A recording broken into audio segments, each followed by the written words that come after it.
Just like Nancy Baraza was bundled out of office, the deputy president must also be bundled out of office because of that impropriety. Honorable Speaker, I want to say this. When you ever face an impeachment motion, Honorable Speaker, you'd rather have a rich dead brother who you can shield yourself with. We saw what the deputy president tried to do yesterday. But I want to tell him that Kenyans are clever and they read through what he wanted to do yesterday. And they will not buy it. It does not sell. It won't be bought. Mr.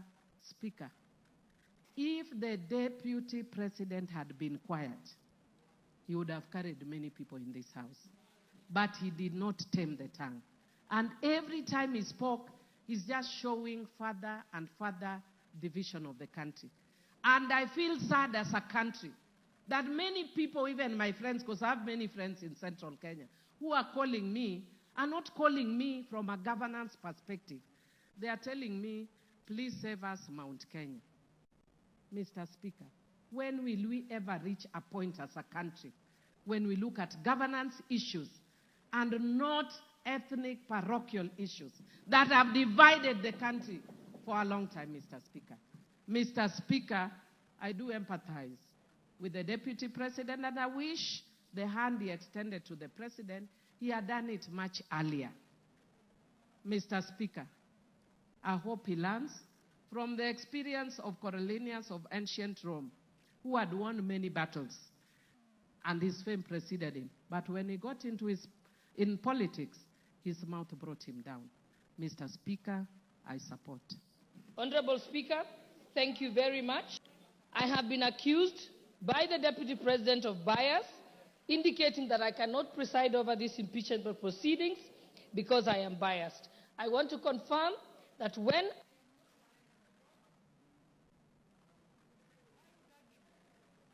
thank you. I want to confirm that I'm not biased at all. When I made the statements that I did make, I made them as Member of Parliament for Uasin Gishu County and not as a Deputy Speaker sitting on the Speaker's chair. You can only accuse me of bias if I make those statements from the Speaker's chair. I am first a Member of Parliament before I am Deputy Speaker.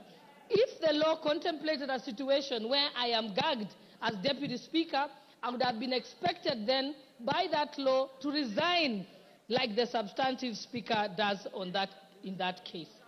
And therefore now I want to proceed to go on to support the motion, speaking as an ordinary member of Uasin Gishu County and not as Deputy Speaker. The Deputy President has been engaged in various conducts that meet the threshold for impeachment. One, on numerous occasions, he has insisted that Kenya is a company of shares, and this is contrary to the Constitution, Article 10, and also our national values. I also want to bring attention of the House that he has contravened his oath of allegiance. When he took his oath of allegiance, he says, in full realization of the high calling, I assume as Deputy President of the Republic of Kenya, I swear and affirm that I will be faithful and bear true allegiance to the Republic of Kenya. The oath of allegiance does not mention Murima, it does not mention Mount Kenya. He bears allegiance to the Republic of Kenya, not to his wife and not to his sons. So he has gone against his oath of allegiance. I also want to go on to refer to the press conference that the Deputy President held in Mombasa on the 25th of June, 2024. In that particular press statement, he distanced himself from the Finance Bill 2024. As a member of Cabinet, in his position as Deputy President, he is collectively responsible for all the decisions that are made in Cabinet, and therefore, in distancing himself, he violated Article 153 of the Constitution. The Finance Bill, as we know, is the overarching legislative document that underpins the revenue-raising measures for the executive in order to achieve its programs. If the Deputy President did not agree with the decision of Cabinet on the Finance Bill, he ought to have held his peace and his tongue or resigned as a member of the cabinet. During the rally in Githurai, Nairobi, which was presided over by the deputy president, with some members of parliament present, he was involved in leading chants that said, Ruto must go. Ruto is a one-term president. He never denounced those statements. What that amounts to is that he is guilty of treason and other allied offenses. That is the Penal Code, Section 40. And I will read it out, just that there is no doubt. It says that any person owing allegiance to the Republic of Kenya or else of Kenya, if they compass, imagine, invent, devise any deeds with the intention of the death, the maiming, the wounding, the imprisonment, or restraint of the president is guilty of treason. So Rigathi Gachagua is guilty of treason. Yesterday, he went on to disclose details of the Kenya Kwanza pre-election pacts. This is contrary to non-disclosure agreements that were signed by parties. And without any due regard to these non-disclosure clauses, and without seeking consensus from other principals who are party to those pacts, he went on to sing like a parrot on national television.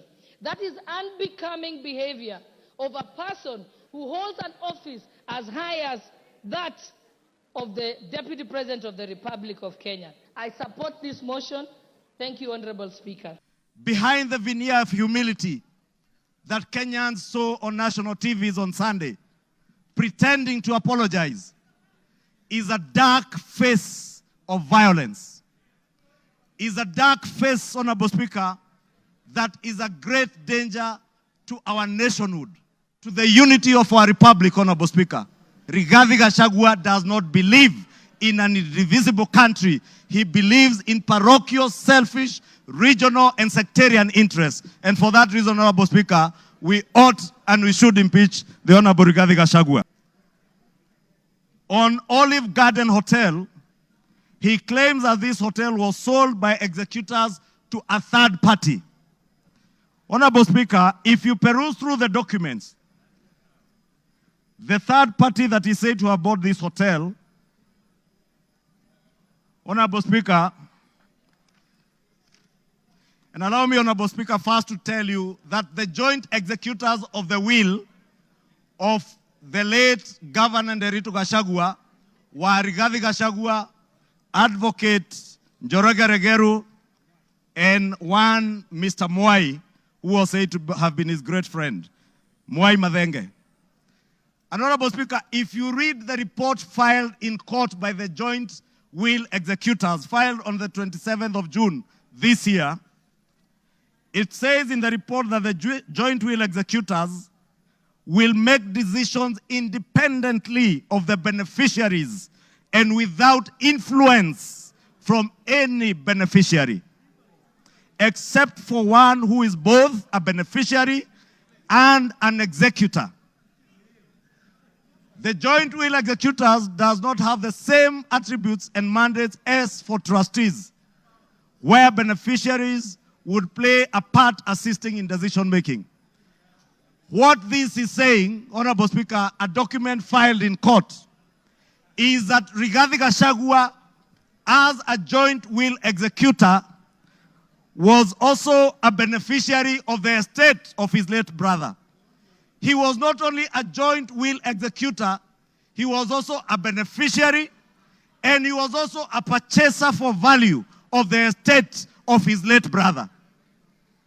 Olive Gardens is said to have been sold to one gentleman that many of us know, the Honorable Gishimu Githinji, the member for Gishugu, will tell you that the gentleman who is listed here as a purchaser for value for Olive Gardens, one Peterson Jomo Mushira, was a candidate in Gishugu constituency. He is a direct proxy of one Rigathi Gachagua. And Honorable Speaker, I must confess, and I am sorry to my friend Peterson because I know him. I just called him this afternoon when I saw this document. And I asked him whether TM Civil Engineering Limited is his company, and he confirmed to me it is indeed his company. I therefore want to tell you Olive Gardens was purchased through the proxy of Peterson Jomo Mushira with 0 shares and TM Civil Engineering Limited with 6,000 shares. Vipingo property in Kilifi County. The one the Honorable Chonga was speaking about.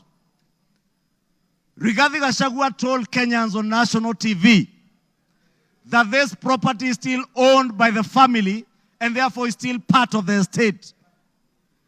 Keith Ikino and Kevin Gachagua, his sons, were not joint will executors of the estate of Nderitu Gachagua. And the owners who are listed on this year 12 is Keith Ikino Rigathi, Kevin Gachagua Rigathi, and the estate of the deceased James Nderitu Gachagua. It is a rather ingenious way of trying to hide behind the estate of his late brother. And I want to tell Kenyans and all of you members, save this country from this dark face, Honorable Speaker, honorable members. Save this country, Honorable Speaker. I submit, Rigathi must go. Very good. Thank you, Mr. Speaker. Thank you, Mr. Speaker. Before I begin my reply to the motion, please allow me to table additional documents, being a newspaper advert that was placed by His Excellency the Deputy President in today's newspapers, and also the video recording of his speech yesterday, because they are material to these proceedings. Go ahead. Request granted.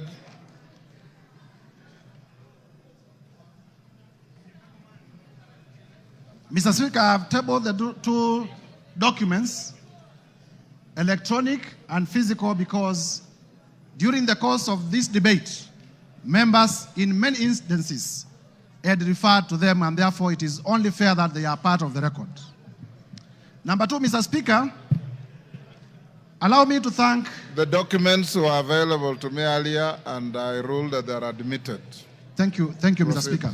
Yes. I want to be very brief because I know the National Assembly of the Republic of Kenya wants to make a decision on the matter of impeachment of His Excellency Rigathi Gachagua. Mr. Speaker, to begin with is to thank colleague members of Parliament from both sides of the House for the robust debate in terms of the motion that we presented before the House this morning. Mr. Speaker, I also want to thank Kenyans in their millions from all over the Republic, because in the course of this debate, Kenyans have been commending, Kenyans have been exercising their democratic right through public participation, through their right to odd opinions, and we have not witnessed a single incident of violence anywhere in the Republic. There had been vitisho that if you table an impeachment motion for a person of the magnitude of the Deputy President, there may be violence, people will lose lives. But I thank Kenyans because Kenyans have proven once again that we are a peaceful country and we are able to engage in our democratic processes without violence. Mr. Speaker, allow me to re-examine some of the few issues that have come through the response.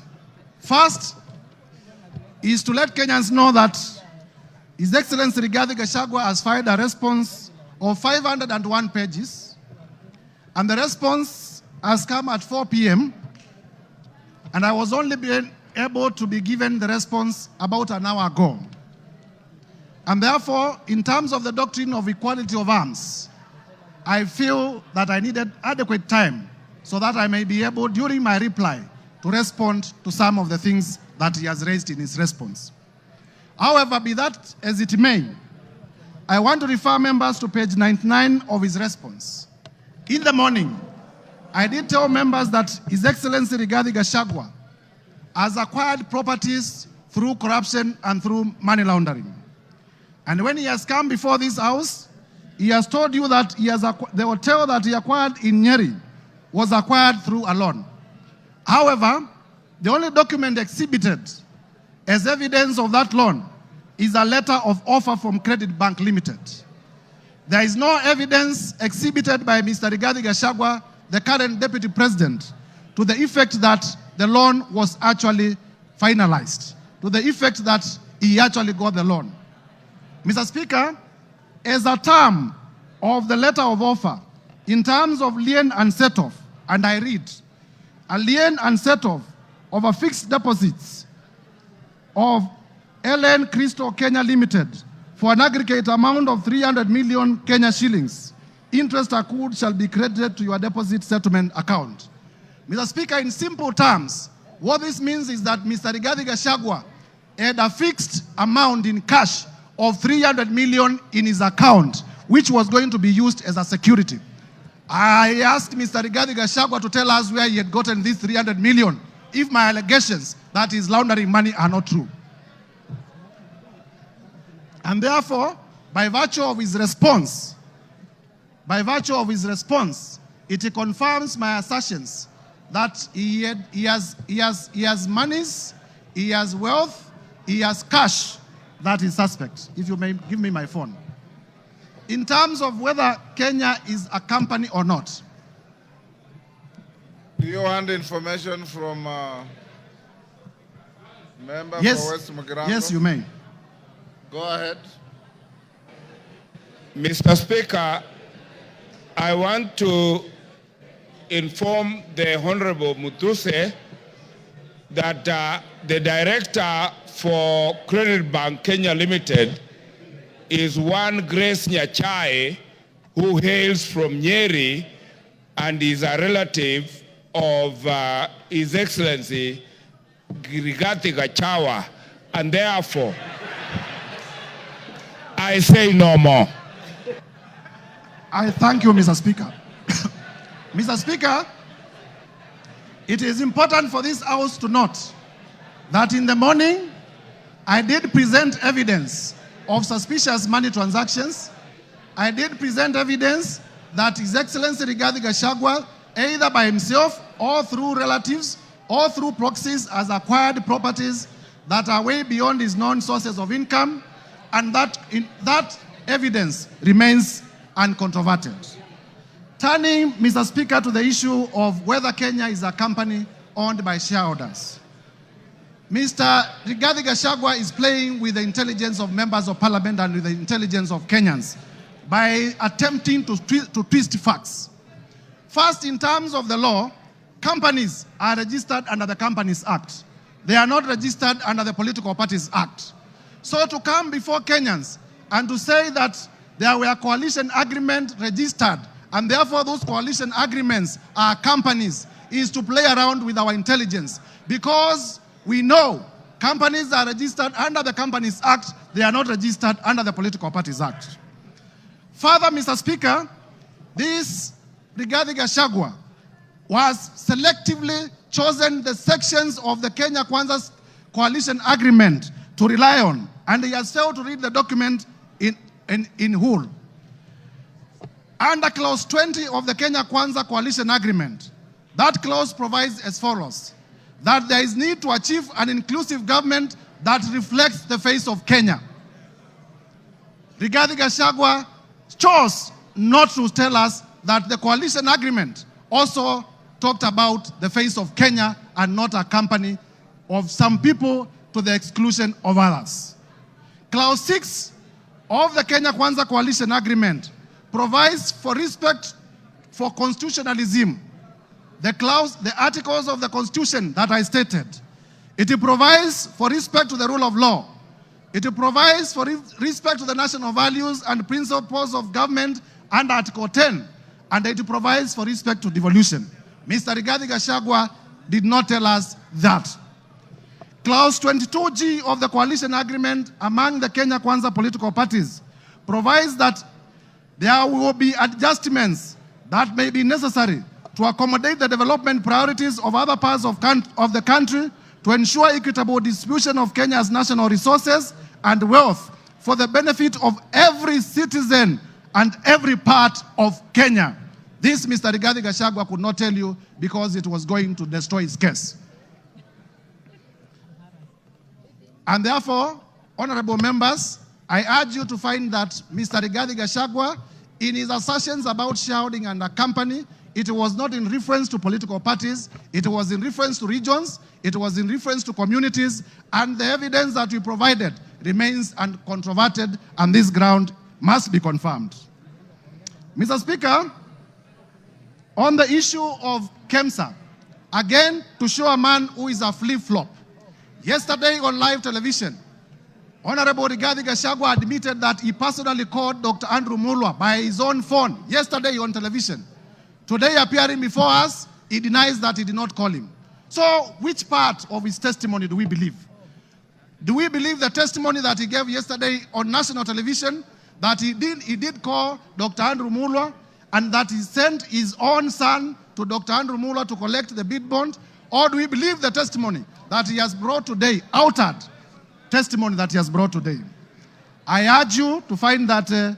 Rigathi Gachagua indeed did call to influence investigations. On the issue of cabinet, Mr. Speaker, if you may allow me just 1 minute. On the issue of cabinet resolution, he has admitted and proceeded to justify that despite the existence of a valid cabinet decision in a cabinet meeting that he sat, he chose to defy that cabinet decision. And for that reason, Mr. Gachagua, by his own admission, must be removed from government. Mr. Speaker, as I conclude, this is the National Assembly of the Republic of Kenya. And for the National Assembly of the Republic of Kenya to assert its constitutional authority, Mr. Rigathi Gachagua must be impeached today. I urge members. Mr. Rigathi Gachagua, we have heard from members here, has made inflammatory remarks against the women of the Republic. For the respect of the women of the Republic of Kenya, Mr. Rigathi Gachagua must be impeached today. We have heard that Mr. Rigathi Gachagua has disinherited the widows of his own brother. And for the widows of Kenya, beginning from Madeira, to be safe, Mr. Rigathi Gachagua must be impeached today. And therefore, I urge members to find favor with my motion from clause 1 to clause 11. And as you vote to impeach Mr. Rigathi Gachagua. I thank you, Mr. Speaker, I beg to move. and I beg to move. We are here to declare the results as follows, Honorable Speaker. The nays, 44. Abstentions, 1. And the ayes, 281.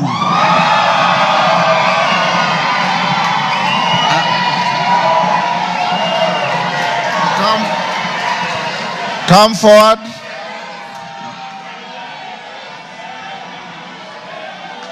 Order.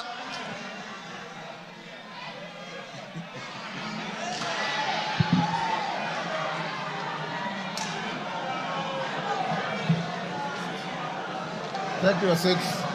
Order, members, order. The House is still in session. Tell us, take your seats. Bensouda, take your seat.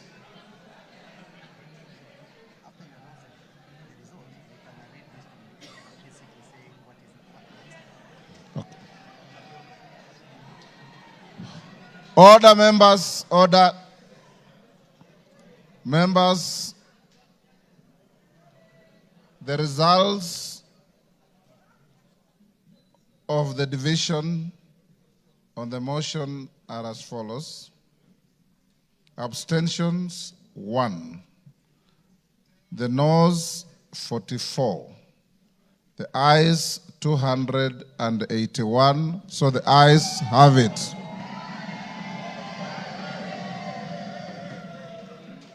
And the results brought to the Speaker are duly signed by all the 4 nominated tellers. Honourable members, I have a short communication following that. Before. Order. The House is still in session. I have the following communication to make, honourable members, before we open the bar.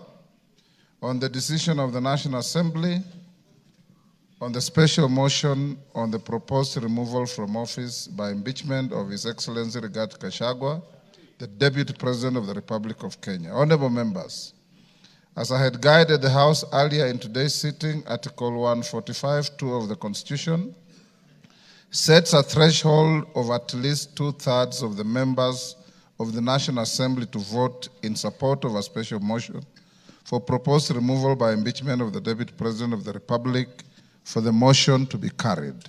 According to the results of the division on the motion that I've just declared, a total of 281 members, being more than 2/3 of the members of the National Assembly, have voted in support of the motion.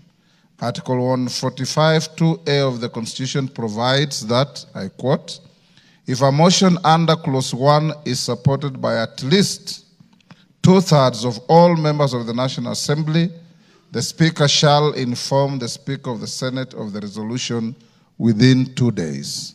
In this regard, I'll proceed to discharge the singular duty placed on me by Article 145(2)(b) of the Constitution and under which to notify the Speaker of the Senate of the resolution of the National Assembly. The clerk is directed to prepare the necessary documentations to accompany the resolution. The House will resume tomorrow, Wednesday, 9th October 2024, at 9:30 a.m. to resume with the regular business as scheduled by the House Business Committee. I thank you. Members, will you now be upstanding? Draw the bar. Draw the bar. Open the doors. Order, honourable members. Order. Order. Order, members. The House will now be adjourned until tomorrow, 9:30 a.m.